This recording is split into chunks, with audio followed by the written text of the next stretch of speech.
ये पोइट्री भी आप लोगों के नाम। उसे कहना ये दुनिया है, यहाँ हर मोड़ पे ऐसे बहुत से लोग मिलते हैं जो अंदर तक उतरते हैं। अब तक साथ रहने की, इकट्ठे दर्द सहने की हमेशा बात करते हैं।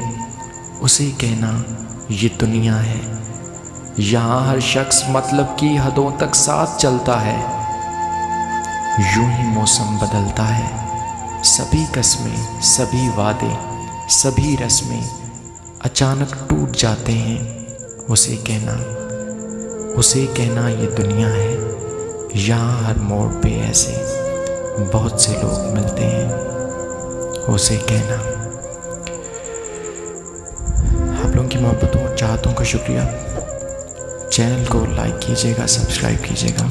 मुझे कहते हो सारा, दुआ में याद रखिएगा। अल्लाह हाफ़िज़।